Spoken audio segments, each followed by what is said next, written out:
Hoy vamos a aprender cómo Slack diseña sus APIs. Vamos a ver un artículo que escribieron sobre cómo crean las APIs que ofrecen a integradores y a terceros y vamos a aprender de ellos cuáles son sus consejos o cuáles son las pautas que siguen a la hora de diseñar una muy buena API. Slack, como sabréis, es una aplicación de mensajería para empresas súper potente y súper conocida. Tiene un montón de integraciones y todas estas integraciones son gracias a sus APIs que he de decir están muy bien. Y esta serie de consejos que nos van a enseñar nos van a servir a que nosotros mismos también podamos aprender de ellos e implementar APIs igual de robustas y igual de bien diseñadas. Entonces vamos a hablar del artículo donde nos explican cómo diseñan las APIs en Slack, ¿vale? Es súper interesante. Este artículo os lo he dejado en la descripción en inglés, os lo voy a mostrar en español para poder comentarlo con más soltura, pero que sepáis que el original en inglés lo tenéis aquí abajo en la descripción. Entonces, este artículo está muy bien, comenta que Slack tiene unas APIs públicas que son las que usan los desarrolladores para integrar herramientas de terceros, para hacer sus funcionalidades, sus automatizaciones con Slack, y es muy interesante. Comenta que estas APIs las usan más de 800.000 desarrolladores en todo el mundo, es decir, son APIs que usa mucha gente, APIs públicas. También dice que por culpa de esto, que lo usa mucha gente, dice que si bien podemos cambiar la implementación de nuestras funciones en segundo plano, eliminar o cambiar el contrato de comportamiento de una API existente es muy difícil, ¿vale? Por eso es importante pensar detenidamente en el diseño de la API desde el principio. ¿Qué pasa? Que cuando tienes una API pública, como es el caso de Slack, que usa mucha gente externos, cualquier contrato que hayas hecho, o cualquier versionado o cualquier cosa que esté haciendo tu API, tienes que respetarla. ¿Por qué? Porque si modificas cualquier cosa que rompa el funcionamiento de una aplicación que la use, estás impactando a uno de tus usuarios. Es decir, si un equipo o una empresa que usa Slack tiene una integración para hacer X cosa y tú vas y le rompes la API, pues estás obligando a esa empresa a modificar ese contrato, a hacer esos cambios y estás teniendo un impacto sobre su operativa. Y eso es problemático. Entonces, estas empresas que ofrecen APIs públicas, con los contratos que tienen estas APIs, tienen que pensárselo muy bien a la hora de definirlos porque luego serán muy difíciles de cambiar.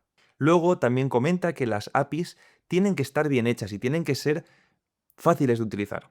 Por eso dicen que también un mal diseño de API conduce a una adopción mínima e incluso a la frustración, ¿vale? Las APIs deficientes se convierten en una responsabilidad para una empresa. Es decir, que aparte de tener que pensarlas bien porque no pueden cambiar en un futuro, o deberían cambiar lo mínimo posible, además, si no son amigables, si no son fáciles de utilizar, van a hacer que sean un problema más que una ayuda para la gente que usa tu producto. Además, dicen que todos los consejos que nos van a dar, todo lo que han aprendido con los años, viene de justo eso, de haber cometido errores. Cometimos errores y la plataforma sin duda podría ofrecer una experiencia más amigable para los desarrolladores. Pero al reconocer estos errores e identificar cómo mejorarlos, podemos mejorar la experiencia de los desarrolladores de manera integral. Es decir, el primer paso es reconocer que hay un problema. Y esta gente lo hizo y ha estado años mejorándola. Y por eso ahora nos trae este artículo donde nos va a enseñar todo lo que ha aprendido y todos los consejos que nos dan para conseguir un trabajo de calidad y un producto excelente. Entonces, pasamos a ver los principios de diseño que tienen en Slack a la hora de construir APIs. El primero de ellos es haz una cosa y hazla bien. Aquí comentan, es muy interesante, que tienen algunos endpoints que hacían un montón de cosas, como por ejemplo este RTM Start. Este RTM Start, entre otras cosas, devolvía un endpoint que usan luego para conectarse a un WebSocket. ¿Qué pasa? Que usaban esa información y también devolvían cosas como los canales, los usuarios de Slack, etc. ¿Qué ocurría? Que esto fue creciendo y creciendo y creciendo. Al principio los canales o las empresas eran pequeñitas, pero conforme fueron teniendo clientes más grandes, pues este endpoint comenzó a no escalar. ¿Qué pasa? Se dieron cuenta que mucha de la gente que accedía a este endpoint solo quería una cosa, que era la URL de conexión al WebSocket. Entonces lo que decidieron fue dividir este endpoint en varios y crear uno nuevo que es el RTM Connect, que devuelve solo este endpoint que mucha gente utilizaba. Entonces aquí un poco la moraleja es que en vez de tener endpoints que devuelven un montón de cosas, que hacen un montón de lógica, dividirlo en cosas más pequeñitas, más gestionables, que se encarguen de una cosa y solo una cosa. Esto hace que evolucionarlo o modificarlo sea más sencillo porque tienes menos gente acoplada a estos endpoints. Al final aquí dicen que hay que imponer un número finito de objetos en cualquier colección o paginarlos, es decir, un poco siguiendo esta filosofía de limitas lo que devuelves o limitas la funcionalidad que tiene cada endpoint. Y esto es muy interesante porque te lleva un poco a aplicar el principio de Single Responsibility de Solid, la S de Solid, y así hacer que las cosas sean más mantenibles y sean más modificables. Segundo, haz que sea rápido y fácil comentar. Aquí un poco hablan de esa amigabilidad hacia el usuario. Tienen la métrica que es cuánto tarda un usuario en hacer su primer hola mundo y es cuánto tardan los usuarios, los desarrolladores que implementan esta API a la hora de desarrollar sobre ella, es decir, cuál es su facilidad de uso. Cuanto más fácil sea, mucho mejor, porque ofreces un producto que es más amigable, más fácil de usar y que va a tener una mayor adopción y menos frustración a la hora de desarrollarlo. Aquí comentan un poco sobre tener documentación, tener guías que expliquen claramente cómo hacerlo y cosas que de forma intuitiva sepas cómo utilizar. La número 3, muy relacionada con la anterior, esfuérzate para lograr la coherencia intuitiva, es decir, que la API sea intuitiva de utilizar en vez de tener que mirar documentación extensa. Es decir, coherencia con los estándares de la industria. Pues si la industria tiene un estándar que es el REST o lo que sea, pues sigue esos estándares para no reinventar la rueda y que la gente no tenga que aprender un nuevo lenguaje o no tenga que aprender un nuevo protocolo para usar tus servicios. Después, coherencia con tu producto. Si en tu producto tienes nombres, que es por ejemplo channel, que es canal, que es donde se metan los usuarios, pues en tu API usa los mismos nombres, ¿vale? Ten un lenguaje ubicuo, como nos enseñan en DDD, y haz que las cosas sean intuitivas de usar y no tengas duda a la hora de ver un concepto. Y finalmente, coherencia con otros métodos de la API. Pues si tienes una serie de endpoints, pues que sean coherentes entre sí, que no vayas cambiando los nombres sin ton ni son y tengas algo que tenga sentido y sea coherente. Aquí, por ejemplo, muestran unos ejemplos de nombres que serían coherentes o no.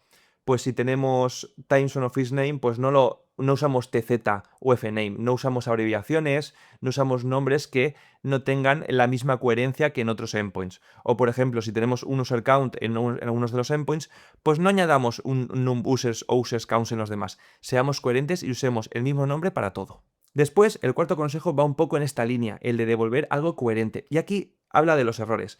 No devolvamos errores que son genéricos. No devolvemos un invalid name. Devolvemos un name too long, explicando por qué ha fallado. ¿Vale? Aquí además también te dicen que se puede añadir un poco más de contexto para enriquecer estos errores y que el usuario no tenga que inventarse o empezar a buscar la documentación porque se ha equivocado. Díselo directamente. Esto hará que sea mucho más fácil de usar y mucho más fácil de comprender.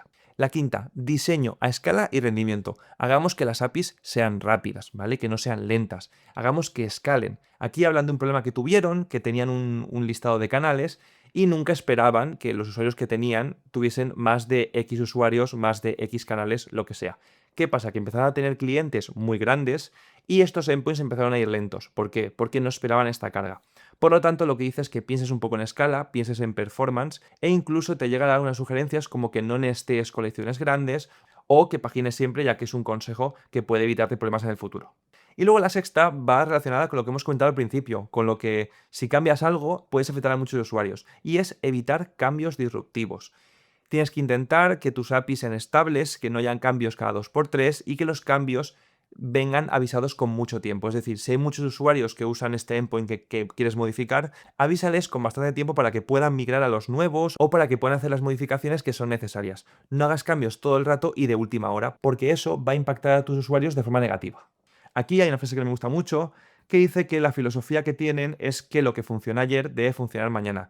Sin embargo, el cambio es inevitable. O sea, el cambio va a llegar siempre. Así que siempre tenemos que estar preparados. Y al final te dice que las cosas no siempre se rompen cuando uno quiere. Ten un plan de comunicación con disculpas a tus usuarios, a la gente que está en tu API, sobre cómo responder a un cambio radical que no anticipaste y que no puedes revertir. Y luego habla un poco del proceso de diseño. Estos son unos consejos generales que se basan un poco en cómo crear la API para que no tengas todos estos problemas de los que hemos hablado. Primero de ellos es escribir la especificación, es decir, definir un contrato, aclarar o decidir qué endpoints quieres tener, qué van a devolver, cuáles son las respuestas, están paginadas, no están paginadas, cuáles son los campos, etc. El segundo paso es hacer una revisión interna, es decir, compartirla con el resto del equipo para que den el visto bueno, para que piensen en casos corner que a lo mejor hay que tener en cuenta o para que al menos tengas una segunda opinión sobre si eso tiene sentido o no. El tercero es los comentarios iniciales de los socios.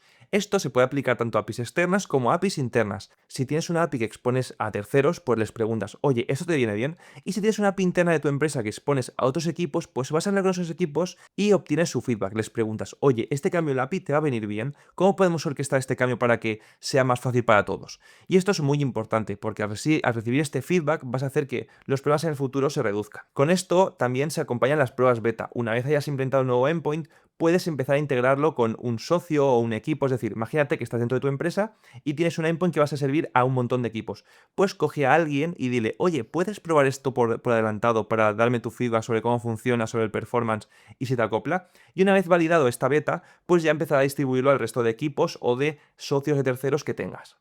Y finalmente habla de que te mantengas flexible.